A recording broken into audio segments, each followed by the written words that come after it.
Hello and welcome. Today I am not playing in a standard daily event, I am playing Modern. The reason is because right now in real life, Theros is out and it is Type 2 legal, but it doesn't come out on Magic Online until later this week, in the first week of October.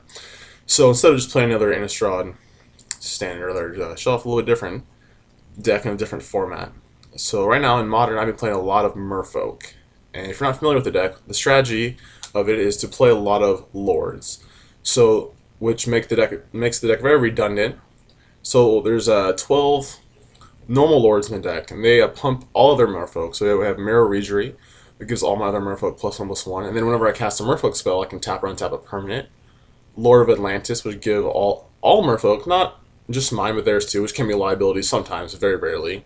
+1/+1 Island Walk.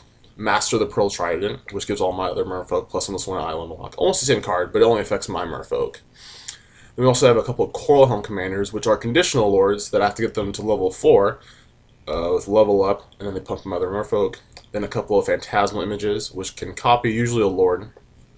So I just play a lot of these, make a critical mass of Merfolk, where they all become like 3/3s or 4/4s, and keep attacking.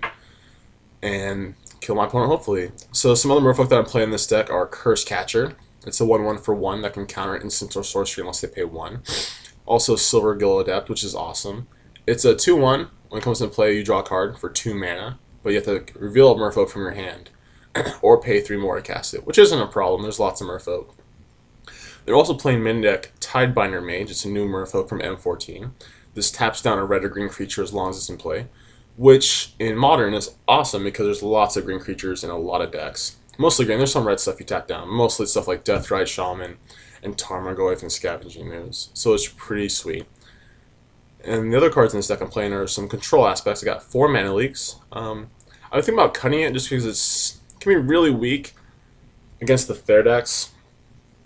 Like you're never able to counter Tarmogoyf really, except for later.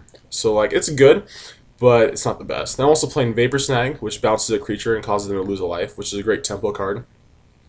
Also playing Spreading Seas, which not only shuts them off of a colored source usually, it's also great against Tron, turns off an Urzatron piece, but it makes an island, so a lot of times my Merfolk will have Island Walk, which make them unblockable, which is pretty sweet. Then I played 1 Jataxian Probe. I was playing 20 lands, but I decided to cut an island just for a Probe, and it seems to be working out pretty well. I like Probe. Maybe fit room for more in there. Also, we're playing 4 Aether Vial, which is one of the best cards in the deck. It allows us to do more than one thing in turn. Lets us put in free instant speed Merfolk, pump our guys, and also leave open mana for Vapor Snag or Mana Leak, or just to play another Merfolk, which is pretty awesome. So the mana base is one of the reasons I picked this deck to play online, is because it's really cheap. If you notice, there's a bunch of basic islands, because you don't need fetches, and it's not 2 colors, so it's pretty sweet. And then you have 1 Cavern of Souls, because all your creatures are Merfolk. There's no reason not to. It's good against the blue, white, red decks. Then you're playing 4 Mutavaults, which is one of the best Merfolk in the deck. It's uncounterable. It's hard to deal with sometimes. So that's the main deck. So we're just trying to assemble a mass of Lords to pump all of our Merfolk and get them for lots of damage. We'll go to our sideboard. We have a bunch of different cards. We have a couple of Dismembers. It's good against the creature decks. There's red-green. Aggro, it's good against the black-green decks and the Jund decks. Hibernation. People play Elves sometimes, and it's a really bad matchup for us because they're just a lot faster. So Elves is pretty sweet. It's like a one-sided evacuation. It's also good against the green and white Hate Bear deck. And Lyripod is also good against them too, because a lot of their creatures are green. They're playing Hurkyl's Recall, which returns all artifacts target player owns to his or her hand, which is really good against Affinity. It literally could bounce every permanent they have, because they play artifact lands, and the lands have become artifact creatures. So it's not a really good matchup for us, but this really helps turn the tables against them. Then a couple of Relic of Progenesis, which is good against graveyard decks, which you see every once in a while. It's also, I like it a lot against Jund in the black-green, because it turns off Deathrite, it turns off Tarmogoyf, it turns off Scavenging Ooze, which is very powerful. That's what the deck's based around, is those cards. Then I have a couple of Spell Pierce for control and combo matchups. A couple of Spell Skites, just because against Splinter Twin type decks, either the blue-white, red, or the blue-red ones. It's also good against Burn. That's another problem matchup because they're just faster than us.